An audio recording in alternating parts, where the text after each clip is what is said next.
Hello everyone and welcome to another video. Now in today's one we're going to be combining the best selling CPU and GPU on Amazon UK at the time of this video's creation, of course. People aren't necessarily buying these to pair together, but I thought it would be interesting to see how well they do as part of a gaming PC pairing. I'll also be talking about what I like and don't like about both of these parts. For the processor we have a Ryzen 5 5500. This is one of the lowest 6-core CPUs you can still buy brand new as of mid-2026. It launched 4 years ago on the legendary AM4 platform. The graphics card is an RTX 5060. This is an 8GB GPU from mid-2025. Slated for its VRAM, it does offer solid performance at 1080p and can even handle 1440p in some cases with reduced settings and help from DLSS. Both the CPU and GPU are very efficient. The 5500 will work just fine on entry-level boards. I slapped it atop an old A320 motherboard today. It'll reach its maximum out-of-the-box clock speeds on this board and uses very little power doing so. That said, it lacks PCIe 4.0 support, so if you have a Ryzen 5 3600 already, or you can find one of those for less money, then that may be worth it instead. The two chips will trade blows with often negligible FPS differences. Back to the graphics card, and the RTX 5060 is also very efficient and does offer meaningful gains over the previous Gen 4060, but the general consensus is that it should have had more VRAM. That said, 8GB doesn't make it completely useless, not by any means. This is a PCIe 5.0 card with 8 lanes, but as part of the Ryzen 5500 setup, it will run in PCIe 3 mode, perhaps knocking a few percentage points off the top. The aforementioned 3600 with its PCIe 4.0 support would help to alleviate this somewhat, but as we'll soon see, the 5500 and those chips that perform like it will hold this card back a bit in some cases. Now I like to try and focus more on keeping costs down where I can, so along with an entry-level motherboard, I've also paired this combo with 16 gigs of 3200MHz DDR4. Let's look at 1080p and 1440p performance. Now as I mentioned, you may notice some bottlenecking with the CPU, particularly if you see the GPU usage sitting at less than 90% for example, especially at 1080p. We'll start with Cyberpunk 2077 at 1080p with the Ultra preset and medium crowds. Now this best-selling combo does a pretty good job of running the game fairly well with 82 frames per second, a 1% low of 53 and a 0.1% low of 43. There were a few dips and drops here and there, especially in those crowded areas, which is why the medium crowd density setting was the better option here as opposed to higher, which will cause a few more drops to the overall gameplay performance. At 1440p I dropped things to the medium preset with the low crowds. This gave us an average of 85 frames per second with a 1% low of 59 and a 0.1% low of 46. As the GPU has to work harder at this higher resolution, it seems as though the consistency of some games actually improves, and this isn't the only example. In GTA 5 Enhanced with the very high RT preset and DLAA we saw 82 FPS, a 1% low of 63 and a 0.1% low of 54.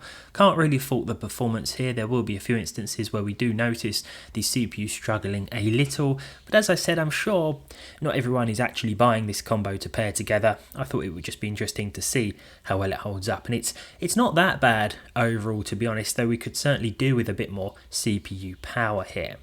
Now when we switch to 1440p, well I dropped things to the high RT preset for this one, but I did enable RTGI or Ray Trace Global Illuminations and set that to high with DLAA for an average of 91.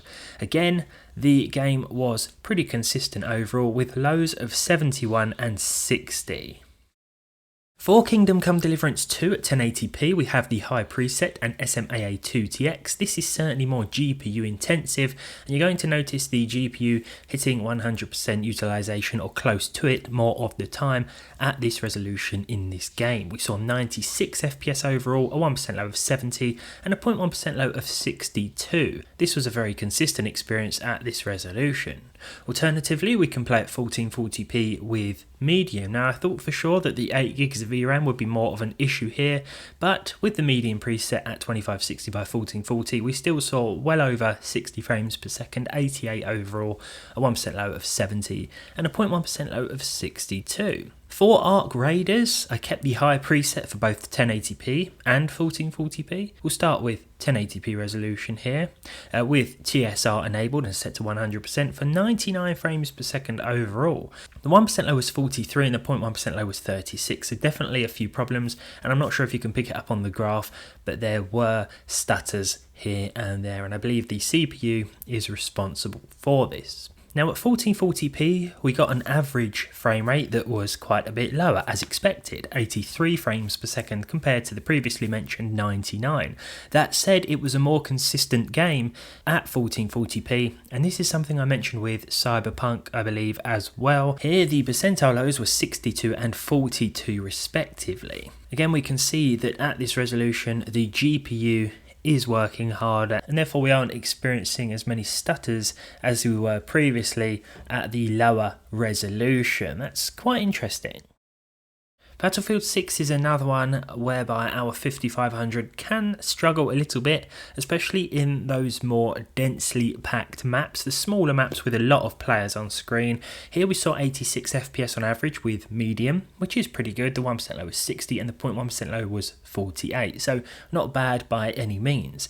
At 1440p, well, it's a similar story to Arc Raiders. We're still using the medium preset, of course the average was lower, but the game felt more consistent as the GPU was putting more work in here. 63 and 59 were those percentile lows, so less frame rates overall, but perhaps a smoother experience overall.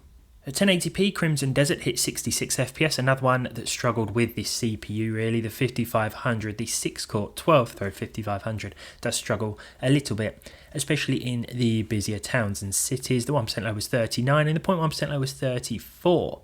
Now at 1440p, I dropped to the medium preset, and we also needed help from DLSS 4 here in order to hit at least 60 frames per second. 62, again though, we did see a few issues with consistency in those busier areas. The 1 and 0.1% lows weren't too dissimilar than that of the 1080p results, coming in at 39 and 36. With Fortnite, the high preset and nanite off with DLAA, we saw 155 FPS, a 1% low of 115 and a 0.1% low of 81. Not really too many issues to report here at all. Switching to 1440p with the same settings, and we saw a lower average, of course, 140, with lower percentile lows as well, this time around 99 and 56. Still a playable experience though, as an online competitive title. If you want higher performance from this one, then it's worth turning the preset down to medium or perhaps low. Red Dead Redemption's finalise at 1080p with the ultra textures, everything else set to high, with the geometry and grass level of detail slider set to max and TAA high. 95 overall for 1080p with a 1% low of 69, very nice, and a 0.1% low of 63. No complaints in terms of smoothness here.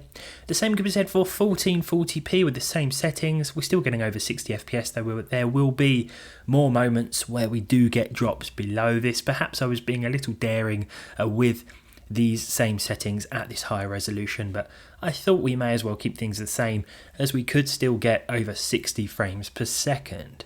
Now let's say you do want a 5060 or something with similar performance, but you want a little more oomph from your CPU, something that can deliver higher frame rates and perhaps a more consistent experience overall. As a fan of the 12400F i5, well, that could be an option if you have a little more to spend, as can the 5600, which is the next Ryzen up, as it were, from the 5500, and that also costs a little more, perhaps a bit more expensive than the 12400F, which I don't think is worth it, considering the 12400F is probably a bit better, at least in most cases. That said, I wanted to show you a few results from the 5500 compared to the Ryzen 5600, just to show you what can happen if you do have a little more to spend and you decide to go for the slightly faster Ryzen. Instead, we're using the same GPU here, the 5060, but the 5600 will get a little more from it. I'll stick to some 1080p results as we were more CPU bound here.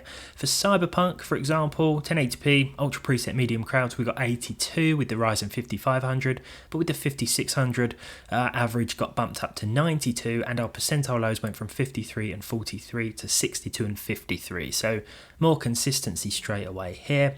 Battlefield 6 is another good example whereby our average jumped up 10 frames per second from 86 with the 5500 to 96 with the 5600. Our percentile lows were also slightly improved, 60 and 48 up to 64 and 50. Not a huge difference here, but still a noticeable one, especially in terms of the average. And I'd have to say that the 5500 or 3600 Ryzen is probably the minimum I'd recommend in 2026 if you want to be able to play all of the latest games with a somewhat consistent experience. I think if you're looking at the AM4 platform, then a 5500 3600 will still make you quite happy. It's clear to see why it is one of the best selling chips, but you may want to explore slightly more powerful options for a little bit more peace of mind. A 5600, for example, will still work on a cheap AM4 board, and a 12400F from Intel will also work on a cheap H610 board if you wanted to go down that route.